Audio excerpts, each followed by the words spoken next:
à quel âge, en moyenne, apparaît un trouble de dépersonnalisation des réalisations? Est-ce que ça commence plutôt durant l'enfance, à l'adolescence, à l'âge adulte ou à n'importe quel âge?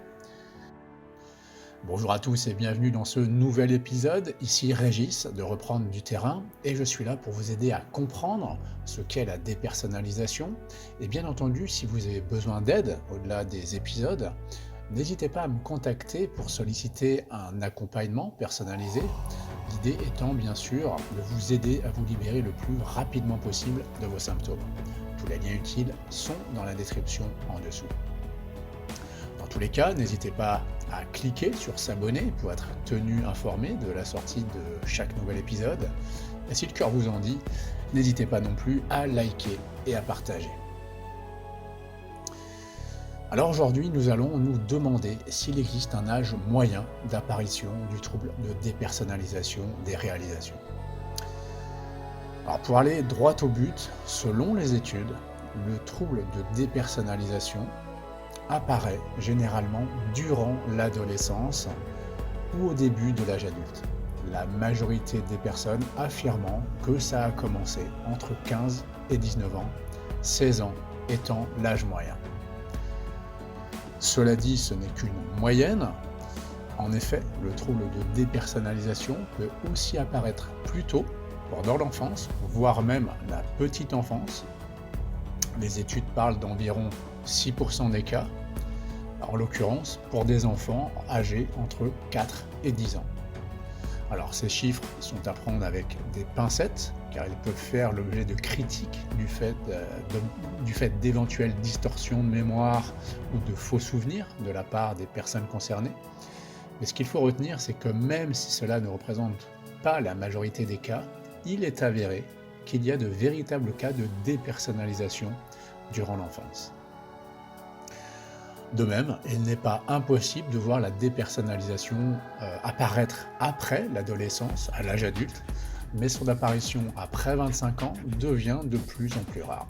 Une apparition après 40 ans l'est encore plus, et cela représente, selon les études, moins d'un cas sur 10. Certains spécialistes ont suggéré que la restructuration de l'identité pendant l'adolescence pourrait prédisposer aux expériences de dépersonnalisation. Par ailleurs, en 1998, une étude a examiné la relation entre l'estime de soi et la connaissance de soi avec la dépersonnalisation sur un échantillon de 352 adolescents âgés de 12 à 16 ans, et il a été constaté que les personnes prédisposées aux épisodes de dépersonnalisation étaient plus timides que leurs homologues non affectés. Cette observation est intéressante à la lumière des études récentes montrant une relation étroite entre troubles de dépersonnalisation et anxiété sociale. Donc pour résumer, retenez que le trouble de dépersonnalisation apparaît généralement à l'adolescence, en moyenne à 16 ans, ou au début de l'âge adulte, sachant qu'il peut aussi apparaître durant l'enfance et à l'âge adulte, même si c'est de plus en plus rare après 25 ans. Je tiens également à préciser que quel que soit votre âge, vous pouvez ponctuellement et temporairement être sujet à des symptômes de dépersonnalisation, ne serait-ce que quelques secondes, et c'est tout à fait normal, rien d'inquiétant. Ce sera juste une réponse adaptative normale de votre cerveau en rapport avec une situation ou un événement stressant, effrayant, choquant, etc. Voilà, donc j'en termine avec le sujet du jour. Comme d'habitude, si vous êtes sujet à des symptômes de dépersonnalisation, des réalisations qui vous font souffrir, qui vous handicapent dans votre quotidien et que vous ne savez pas ou plus quoi faire, bref, si vous avez besoin d'une aide personnalisée, ou si vous avez simplement besoin d'un renseignement, n'hésitez surtout pas à me contacter via mon site reprendreduterrain.fr. Je serai là pour vous apporter toute l'aide et les réponses dont vous avez besoin. Tous les liens utiles, adresse de mon site, formulaire de contact, formule de coaching, etc.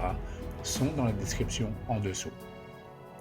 N'hésitez pas non plus dans l'espace commentaire à laisser vos remarques vos questions et témoignages, à vous abonner à la chaîne et aussi à liker si vous avez aimé cet épisode. Dans tous les cas, je vous dis à bientôt pour une prochaine vidéo et au-delà de vous souhaiter une bonne journée, je vous souhaite avant tout de reprendre du terrain.